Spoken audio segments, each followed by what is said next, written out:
বলছিলেন আমাকে, আমি এসে গেছি। আইসো বাবা আইসো, আমি অপেক্ষা করতেছি কখন আসবে। আইসো আইসো বাবা, বাবা আইসো, খাও, খাওয়া দাওয়া করো।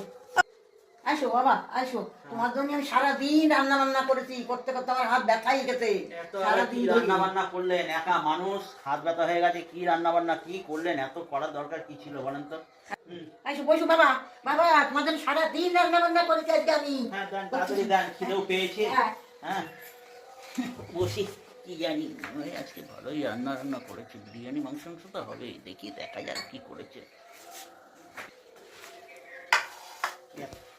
এত ভাত, বাবারে এত ভাত!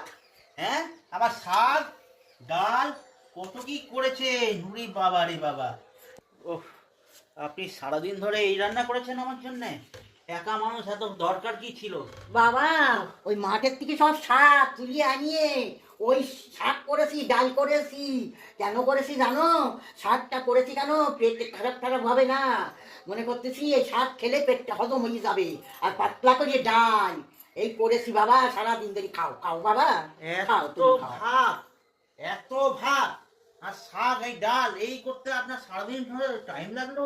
তো ভাতের পাহাড় করে দিয়েছেন, খাবো কি করে এত ভাত? ই বাবা রে বাবা, এ আমার মাথা ঘুরে গেল ভাত দেখে। তো ডাল কোথায়?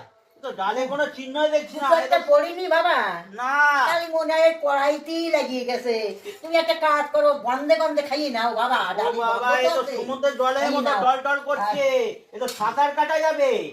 হ্যাঁ, এ তো সাঁতার কাটা যাবে, সাঁতার কাটা যাবে। কাল কি সন্ধ্যে দেখতেছি মেঘের পাহাড় সমুদ্রে তুমি সাঁতার কাটতেছো বাবা, সেই জন্যই ওই ডাল। বললাম যে একটু মাছ মাংস একটু বিরিয়ানি এইসব করবে, এ তো কিছুই করলো না। হ্যাঁ, এ তো ডল। ও বাবা তুমি কিছু বলছো? কি বলবো? হ্যাঁ, হ্যাঁ? এই তো আমি সারাদিন ধরে এত কিছু রান্না করেছি বাবা, তুমি খুশি হয়ে খাও বাবা, খাও। না, আমি আগে শরীর ভালো আমি থাকবে না। ও কি করো বাবা, কি করো? এই সমুদ্রে তো আর সাঁতার কাটা যাবে না, আমি এই হাতটাই ধুয়ে নি, কি করবো আর?